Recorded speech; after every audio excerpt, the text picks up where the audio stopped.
Hey everybody, welcome to another episode of Podcast on D-Shot. Today's guest is in his first year as the head coach at the University of Wisconsin-Milwaukee, former UW-Whitewater baseball assistant, and that's head coach Shaun Wegner. Coach, thanks for joining me. Yeah, thanks for having me, D-Shot. Long time no see. It seems like it was forever ago that I was helping the Whitewater baseball team out and you're on staff. Yeah, those were some good years. We had a lot of fun. We had a lot of memories that we made, and we also had a lot of victories. I mean, I think we had some pretty good rosters there. That staff was a great staff to be a part of. A lot of baseball knowledge, a lot of life lessons and knowledge as well. But yeah, it's funny when you go away from a program for a while, but it still feels like home. That means it means something special to you. Talk about kind of when did you first fall in love with baseball? What was your high school career like, and then like part of your college career? Sure. I was always kind of a kid that was in love with the sport that I was in at the time. I was a multi-sport athlete growing up, played some football, soccer, basketball, baseball. And I was always most interested in the sport that was going on at that time. So I don't know exactly when baseball became the thing, probably more towards high school. But I never wanted to focus solely on one sport. I always had fun with my friends. I lived out in the country, so we played a lot of backyard football. We played a lot of pickup baseball games where we kept stats, and we got to be Brady Anderson was my guy because he was a freak for 1 year on steroids. But we just played all the time. It was a thing where we figured the rules out as we went. We made decisions on out safe based on whoever was loudest. But it's always been a passion and something that I've enjoyed playing. In high school, I was a catcher. I never played another position. So for 4 years of my career, I played varsity baseball at Watertown High School. I was fortunate to have some pretty good success there. I think I earned some conference honors and state honors. But more than anything, I was part of a really good baseball program led by a tremendous leader in Rusty Tiedemann, whose father was a legendary coach at UW-Oshkosh. And he supplied me with a wealth of knowledge that kind of kept my fire burning to want to play the game of baseball. And ultimately, that led me here to the University of Wisconsin-Milwaukee, where I was here for 5 years, redshirted my first year. You know, when you go into college, I think every baseball player wants to play. Like, that's the number one goal. I want to go somewhere where I can play. I want to make an impact. And fortunately, I say it fortunately, I got hurt the week before our season was supposed to begin. And I ended up redshirting because I wasn't able to throw. And honestly, that was a blessing in disguise, because when I look back at my career, when I was 18 years old and thought I knew what was going on, compared to when I was 22, 23 years old, my senior year, I was a far better baseball player. I was far better prepared to have success. So I was a catcher, and I played a little bit of outfield towards the end of my career here when we had some injuries and we needed some athletes to move around to give ourselves the best shot with a lineup. But I love my experience here, and I was part of the last regional team in 2010. So I got to go out on top, essentially winning the conference tournament, heading out to Arizona State, number one seed in the nation, and being in that regional. Even though we didn't win the regional, we still had a lot of fun and had a lot of memories.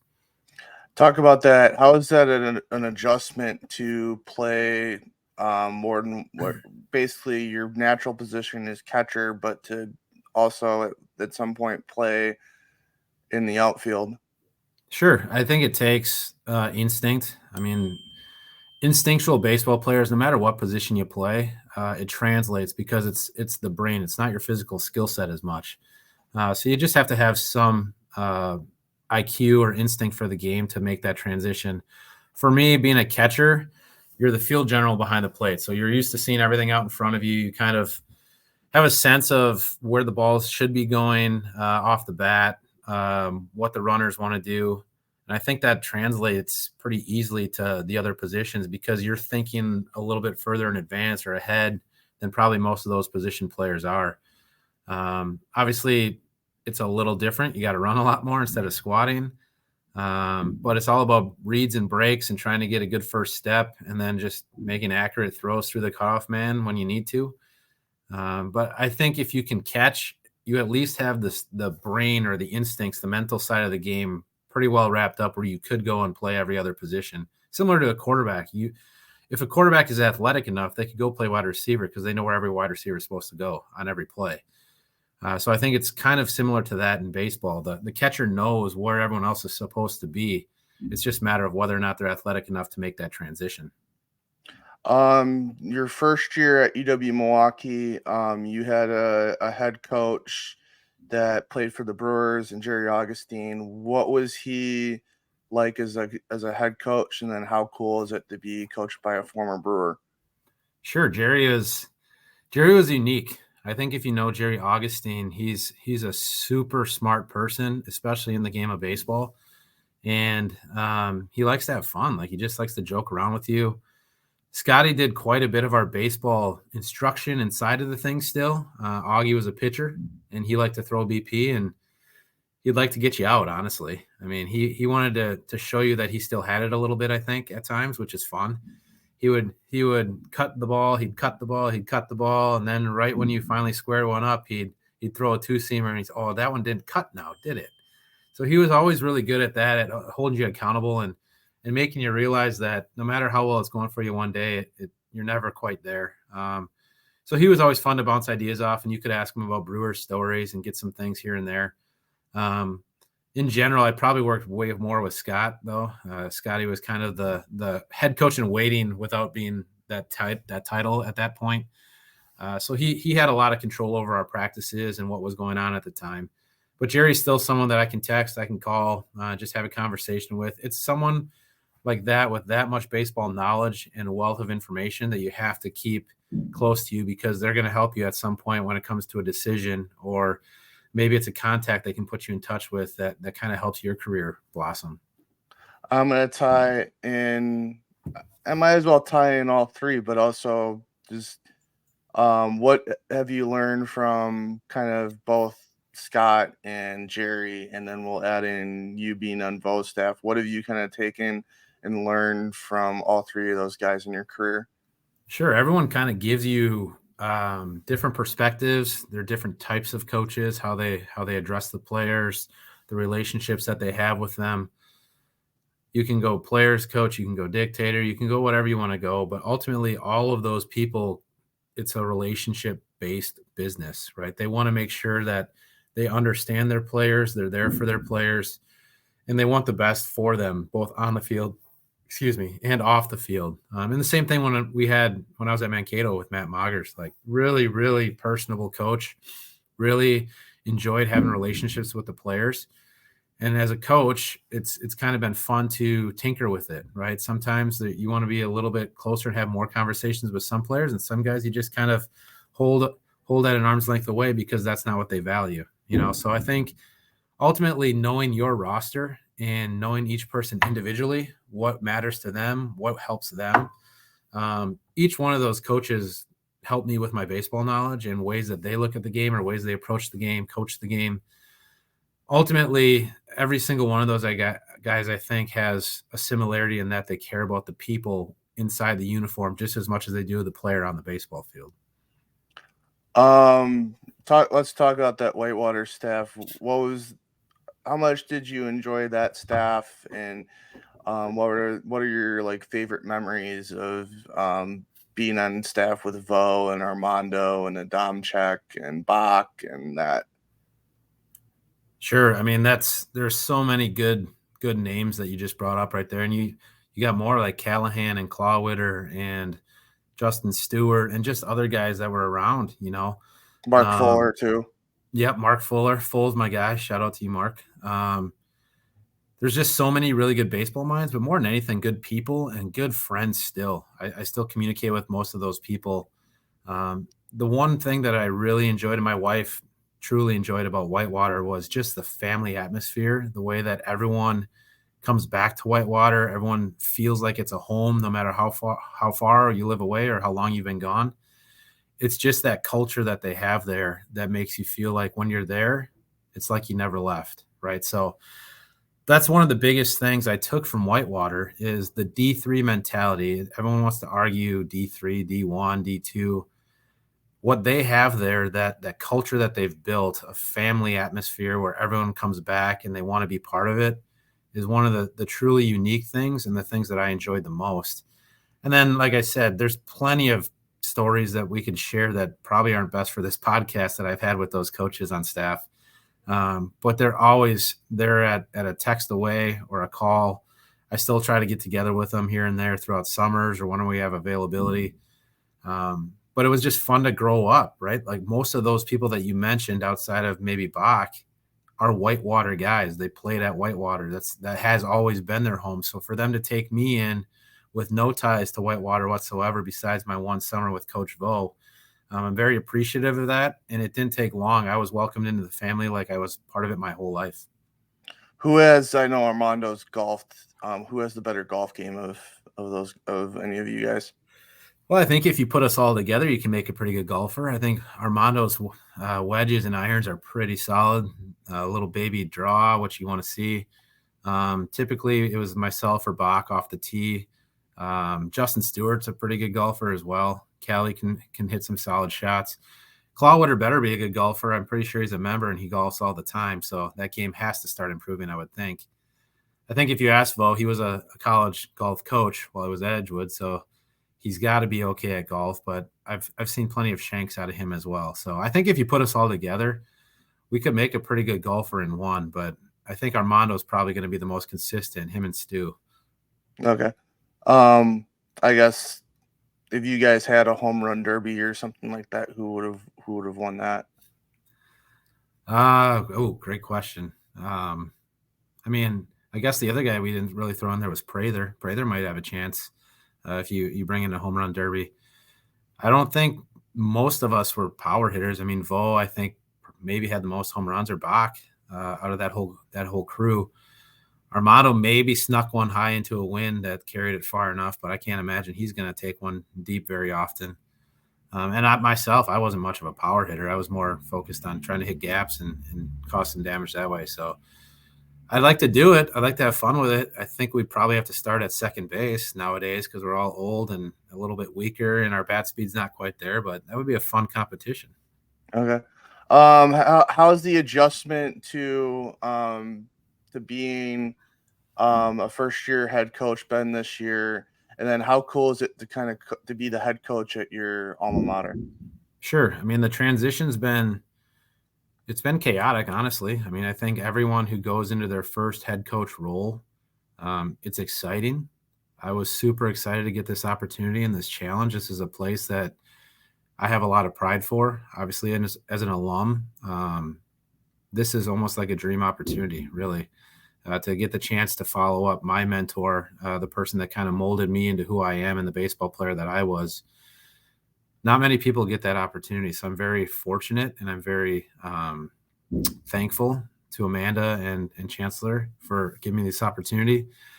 But it is chaotic because there's so many things that you haven't done, right? You knew about some of these things. I had some insight into some of the things that Scotty had taken care of in the past that were now my responsibility. But I'm also learning as you go to really rely on your assistants and be a good delegator. That doesn't mean push off what you don't want to do. That means talk to your assistants, find out what their strengths are, how they can best assist you and help this program, and then give them the opportunity to do their job, right? As the head coach, we oversee everything. We're a supervisor in multiple facets, but that doesn't mean that we have to be in charge of everything, right? If you have loyal assistants, if you have people that you can trust, you really just have to lean on them and let them use their strengths, their abilities to help this program get to where we want it to go. Obviously you talked about Mankato, we talked about Whitewater, UW Milwaukee. What differences and similarities have you seen as you've gone from each level of college athletics? Sure. I've said this since I played, really, but even as I got into coaching, the division that you play at's only a title, right? I think you have quote unquote Division I players at all three of those levels. We probably have quote unquote D2 or D3 players at times at our level. There's a lot of Division I programs, and not everyone necessarily has to be labeled a Division I talented player. that's the unique thing about baseball is it's what fits your mold, what fits your system that you think that player is a good fit, right? So I always said that all of those levels have high-level baseball players. For the most part, it's just going to be the depth of them throughout the roster, right? As you start handing out scholarships, it just becomes a little bit easier to create more depth on your roster because you have a little bit more attractiveness to those high-level players. So the game is pretty similar at all levels. Baseball is baseball, just like it is in high school or little league. It's just the speed of play speeds up as you get older, as people get more physical. You see some more velo. You see balls jumping off the bat a little bit more. And that's the point of exit velo or velocity, right? It gives you less time to react, right? So you're playing the game of baseball ever since you were 6 years old, the same that you played at this level. You just have more knowledge. You have more information. You have more analytics that have kind of developed your skill sets. And ultimately, you're probably just seeing more consistency out of the baseball players as you get higher up in the ranks, right? It's no different than the minor leagues and the major leagues. There's lots of minor leaguers that never make it in the major leagues, and it's not because of their talent. It's because of their consistency to be able to perform.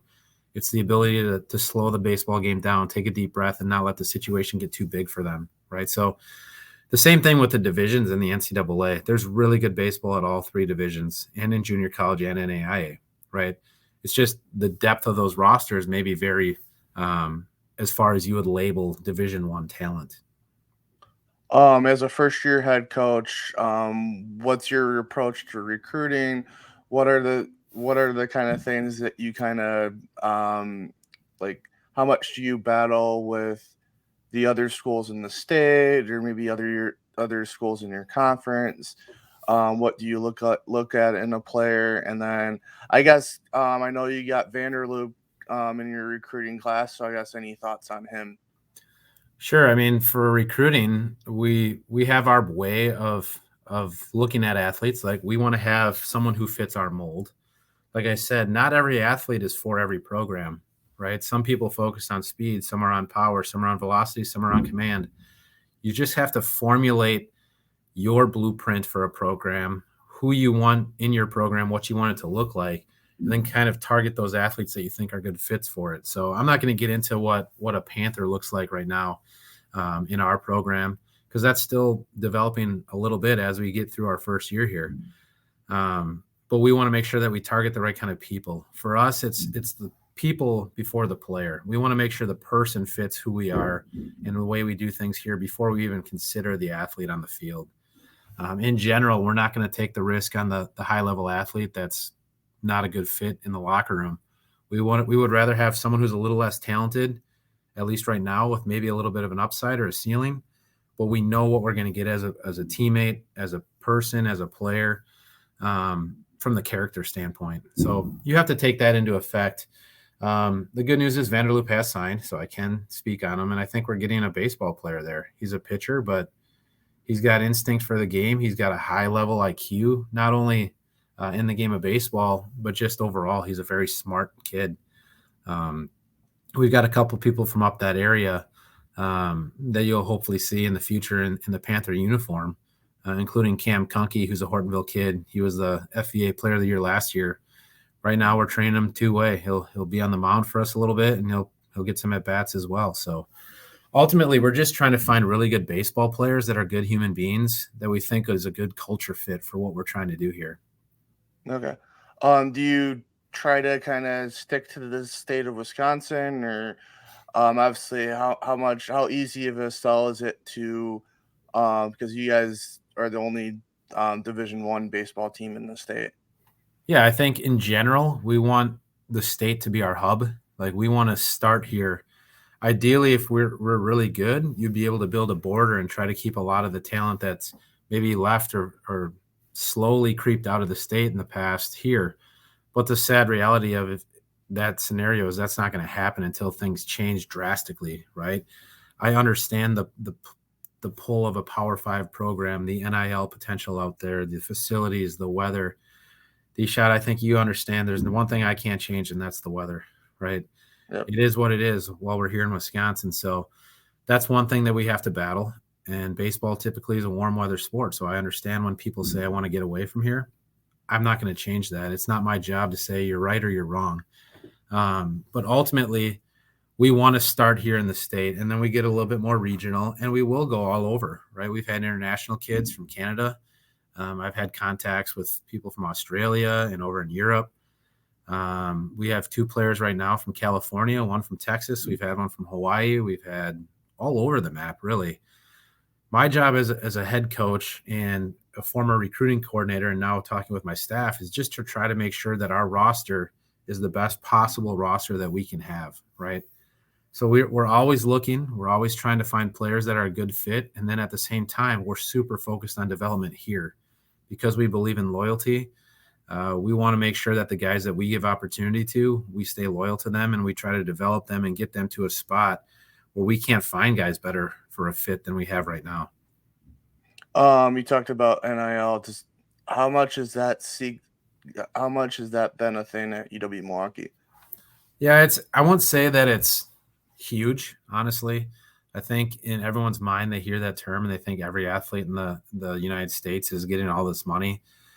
We do use a platform along with our Horizon League co-members of Open Doors. So it's just a way for student athletes to potentially link up with different businesses or whoever it might be and give an autograph for $10 or throw a social media shout out for $15, whatever it might look like.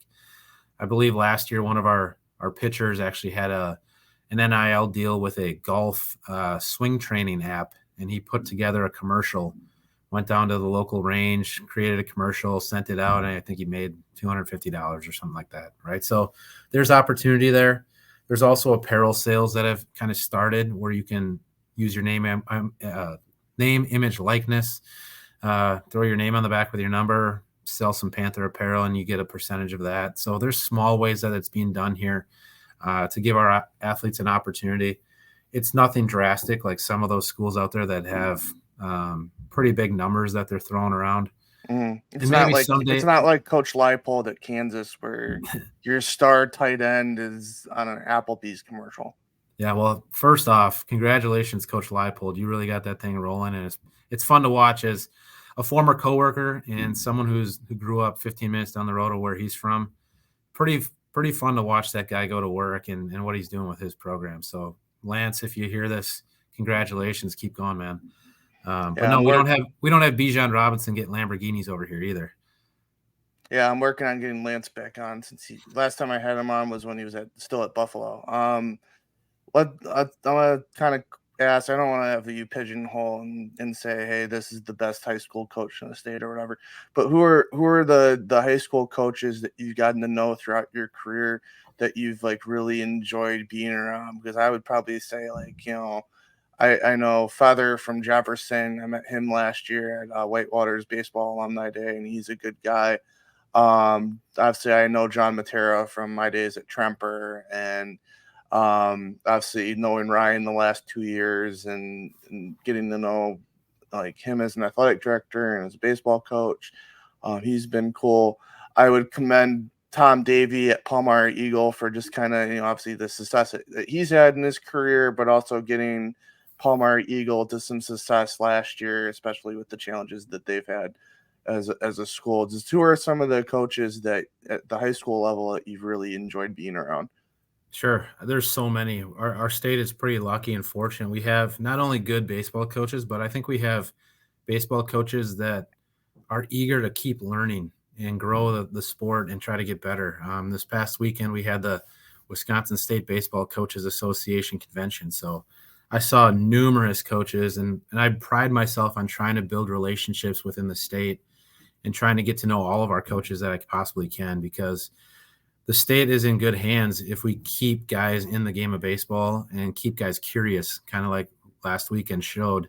People just yearning for more information or another way to try and do something that might help their program. But I mean, if I look at some of the guys like Rusty Tiedemann, for me, obviously who I played for, that's an easy one to say. He taught me so much about baseball, life, honestly, and being able to meet his dad and learn from his dad as well. Like those are some pretty big shoes to fill.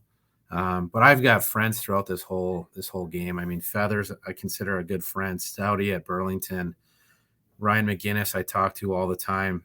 Rob Hamilton, who just retired, really tremendous baseball coach. there's so many guys, and I don't want to keep naming because I don't want to leave people Mm. off. But there's so many guys in this game. I think the thing you learn is success leaves clues. So just look at some of those baseball coaches, and it's easy to say they have the best talent because they do have some pretty good talent. But at the same time, part of high school baseball is trying to build up a really good youth program and trying to get the kids in the program so they start to learn your way, and then that slowly builds into your program, right? So I mean, the guy right where you're at, in the neck of your woods, Ryan McGinnis, he runs his program just like a college baseball program. I think if you talk to anyone in the state and outside of the state, because he's done numerous speaking engagements too, he's really good at what he does as far as organization and being on top of every minute detail that's going to matter in the games, right?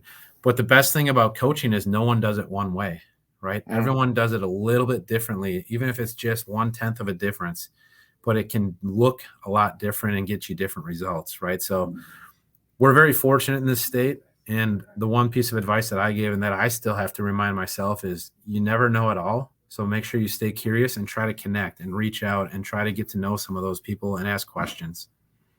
I forgot to name two other coaches. Do you know Eric Beard from Wrightstown, and Dean Bierling just stepped down at Little Chute. I didn't know if you know those two guys too. I know of them. I don't know that I've had too many conversations with them, but yes, I do know. Okay. Okay. I know Beard has a pretty good player that had a good year in the PBR thing.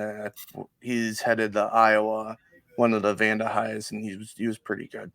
I got to get around to talking about your team. Who are the key guys coming back? Key newcomers. What's the Horizon League look like this year? How are things go? Obviously, you guys have started this week, so just kind of early thoughts on the season. Sure. Yeah, it's an exciting time, but it's also a time, like I said, to be curious and really learn about our team, right? We've been super fortunate this year. Unlike most, we've been able to get outside early here. We've had a couple scrimmages with umpires so we can start to learn the strike zones a little bit more and honestly try to deal with some failure, right? Because I didn't think that was a strike. Well, it was called a strike. Overcome it, right? But our outfielders have had way more opportunity than ever in the past, where we've seen live fly balls off a machine, but also fungos and in game and in BP. So I feel like we've had a chance to prepare our guys a little bit better just simply because of the weather and our opportunity. But looking at our team overall, we lost 17 guys from last year, including our Friday night guy who was close to coming back, but then he got picked up in the draft. And we're super happy for Riley. Very deserving. Had a pretty good year last year, and I think he's already reported to spring training a little bit early. And the other day he texted us, and he was throwing his bullpen between Spencer Strider and Chris Sales. So that's a pretty cool opportunity for him right now. And we look forward to following his career too, along with many of our other pros. But we have a lot of opportunity on the field. We have Hauser was probably our only consistent position player that played last year that's coming back. So we expect him to be a big part of our lineup and kind of anchor the first base spot. But there's new guys all over the field, whether that's guys that were in the program and just didn't have a ton of experience or playing time, or if that's a transfer portal or a JUCO or a freshman. There's so much opportunity out there. So it's exciting to kind of see what's going to rise to the top here, who's going to take the bull by the horns and go get that position. And when they get their opportunity, hold on to it, right? Because I think any good team has competition within. If you have a clear set of first stringers and second stringers, and they're never really pushing the other guys, or there's no fear in the first stringers that they're going to lose their job, you're not very good. You're not depth. You don't have enough depth. So I think we're going to see a lot of that. And it's going to come down to opportunity and running with it when you get it. Now, on the other side of the ball, we have opportunity as well, right? Like we don't have most of our starting pitching back. Our closer is someone who hasn't been in that role in the past. So it's going to be opportunity there as well. You'll see some freshmen getting some time. You'll see transfers. You'll see guys that have been here in our program.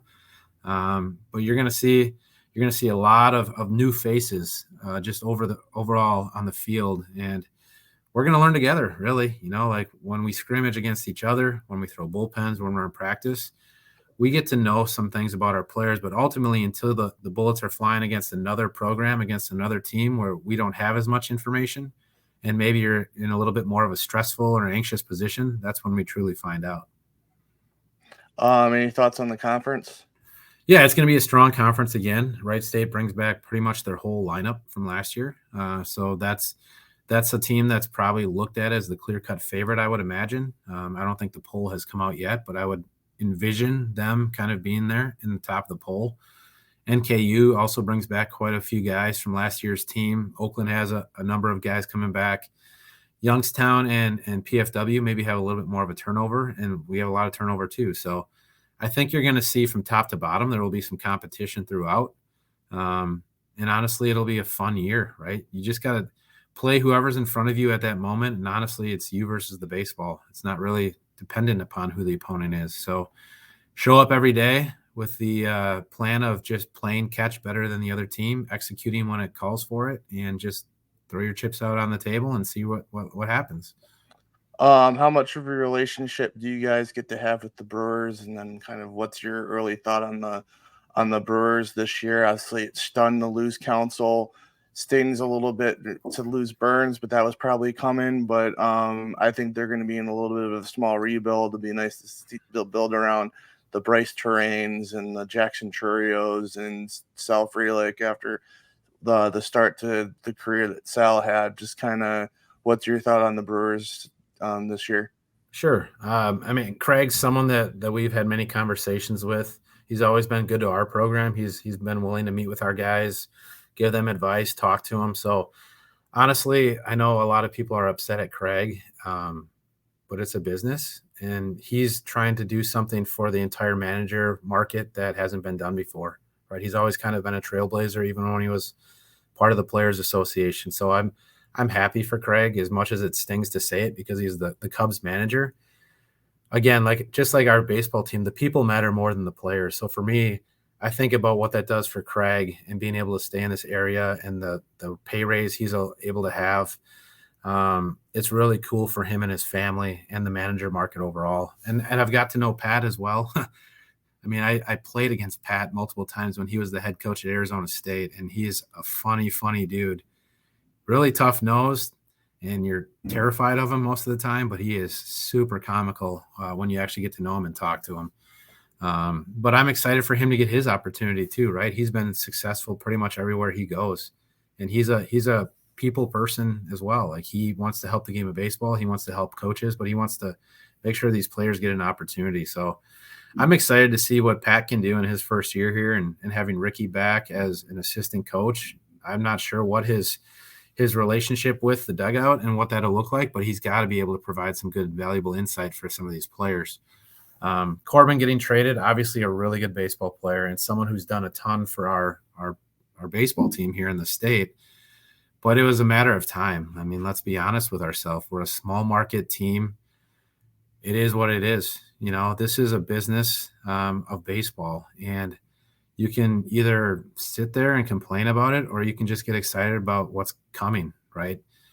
We're a program, or not a program, a baseball organization in the Brewers that has to continue to build from down low. They don't just get all the big time free agents and keep plugging holes. So the young guys that we do have already, and then the guys that we added, there's reason to be excited here in Milwaukee, because there is a lot of talent within this organization, whether that's at the big league level right now or in the just a couple steps away, AA, AAA. I mean, you look back at guys like Robert Gasser when he was part of the trade.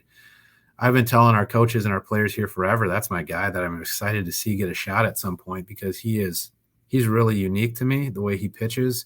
And I think he's going to be very successful at the big league level if he's just consistent. But I think people forget about guys like Ashby too, right? If he hones in the strike zone with the stuff that he has, they have pieces here and they've added pieces. I know there's subtraction, but there's no reason they can't have success. This is a game of baseball. It's not just the best roster wins every time. So I'll be intrigued to watch them throughout the year.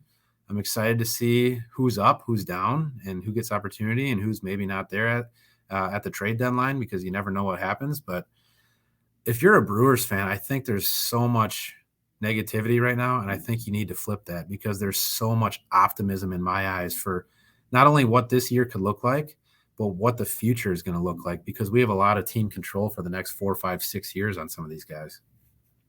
How many Brewers games do you get to go out to, especially with being the college coach over there? Honestly, not that many. I wish I could get to a couple more. Um, I mean, I want to go watch my kids play too. I think being a father is super important, and that's something that we preach here in our program is make sure that you're a family man first and foremost, because ultimately baseball leaves us, right? Coach is just a title. Father is forever. Husband is forever. So if there's ever a conflict or something going on where my coaches are torn, I'm always going to lead towards go see your kids play a game or go be with your kids, go be with your family, because ultimately that's truly going to make the most impact possible. So we try to get to some games. My extended families on both sides, we have some tailgates and we go to games. I like to watch the games a little bit more than my kids like to. They all want to go to the playground and go do whatever. I'm hoping to get to a couple more now that I'm the head coach. Probably going to be around the office a little bit more. Not all the time. Still going to be on the recruiting trail, but more so here, around here. So I'll be able to hop over there for a game at night with my kids or whoever it might be. Try to get to a few more, but this thing called TV where it's at your beck and call and you can watch it wherever is pretty nice too. So I don't miss many games the way it is. It's just a matter of whether or not I'm in the stadium or it's on my TV. Sound like me because sometimes you can't get me away from a Brewers game or a Bucks game. Sometimes. Yeah. My last question for you, Coach. It doesn't feel like 10 years since that 38 million to 1 odds thing happened. Obviously, I'm going to be in Whitewater on Saturday to do some stuff on the 2014 national championship team and that the basketball team had, and do something with the new the interim coach that Whitewater has, and Jared Wixer. Talk about that Whitewater 2014 team. What was so special about that team? What are you going to remember most about that team, and what made them so enjoyable to coach? Well, number one, I'm still upset you didn't put that dollar down for me, so I'd be a 38 millionaire right now. But I'd be lying if I said we didn't have talent, right? It started with talent on that team. You had physical people, you had high level baseball players that had a skill to their game. We had older guys on the team that really had a good acumen and intelligence in the game of baseball. Um, and we just had a depth to our team that most teams don't have, right? I mean, most Division III teams, if you have a 1 or a 2 that's really good, you might start to see a pretty big decline. But we had a draft pick in a couple years later who was our closer. He wasn't even a starter at the Division III level at that time, in Austin Jones as a freshman, right? So we were very, very fortunate. Don't get me wrong. We had a lot of talent on that team, first and foremost. But outside of that, we had a lot of belief. We had a lot of guys that played with a chip on their shoulder, even though they were a highly ranked team. They felt like people missed out on them. They didn't give them the opportunity that they deserved, maybe to play at a higher level under a scholarship. But that's what, again, made Whitewater unique is you get some pretty high level players that maybe just didn't get the opportunity they thought they would get out of high school. And at the same time, that's a good thing they didn't get the opportunity because now they're hungry. Now they have fire coming out of their nostrils. Now they really, really, really want to be good at what they do and prove people wrong. So that roster was pretty well put together, and we had a lot of players that provided when opportunity struck, they were there for it. I mean, yeah, I just saw the guy this weekend, Adam Gregory, didn't get a ton of time throughout the year, and then come national championship and in the postseason. He had the walk-off hit that from my that I called the 13 inning game. So I had the radio broadcast where I guess JP Fireising started. Yeah. And I don't even remember anything from that game. And then the next game of the doubleheader, it was Steve Chamberlain's triple and then Gregory's walk-off. Yeah. It's just that's the thing. You just had guys who were ready when their name was called, right? Not everyone got the playing time they wanted, I'm sure still. Not everyone got the opportunity they wanted, but when they were called, they were ready for it and they seized the day. They took opportunity and they ran with it. So that's what made that team unique, right? And honestly, 2015, we had a team to do it again. There's no doubt. We might have even had more quote unquote talent, even you could argue. Yeah, all three of them could have done it 2 years in a row. Yeah. So it was such a cool year, and I was so happy for our guys because Vo has a couple under his name, but it had been a while, right? So he got another one. The universities and the program got another one, but these guys got the opportunity to etch their names forever in the record books. You talk about etching your guys' names in that record book. How cool is it to kind of coach at Whitewater during that time and that year, and particularly when the football team blew the doors off of Mount Union that year in the Natty. Obviously, Cordell's coast to coast game winner in the national championship. You look at what you guys did, and gymnastics won that year, and the wheelchair teams, and all that success. How neat was it to coach at Whitewater during that time? Very, very cool. I mean, it's not by chance that they use the terminology powered by tradition. And tradition there is excellence, right? Every program has a standard of excellence. When you walk in that door, it's an expectation, right? And if you don't win a national championship for most teams there, it was a failure of a season, right?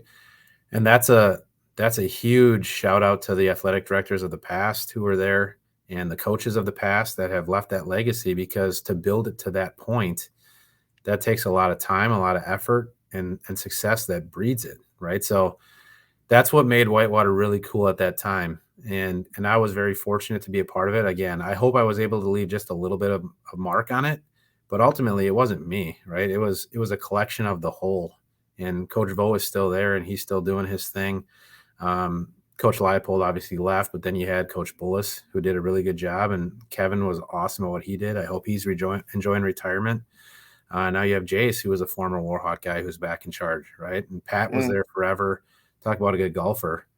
Pat's pretty good at that too. But those guys are just really good at what they did, and that's that. The fact that they were able to retract and maintain those guys in those positions says a lot about the culture there. How did you guys that year kind of, obviously with everybody kind of saying, "Hey, it's your turn." How did you guys kind of manage those expectations? Sure, I don't think I ever thought about it honestly. Um, I know people talked about it quite a bit, and people made mention of it, but all you can do is focus on the task at hand, right? It's not like I thought to myself ever once, if we don't win this, we let the whole whatever down because we didn't finish the trifecta. I don't think we ever talked about anything like that.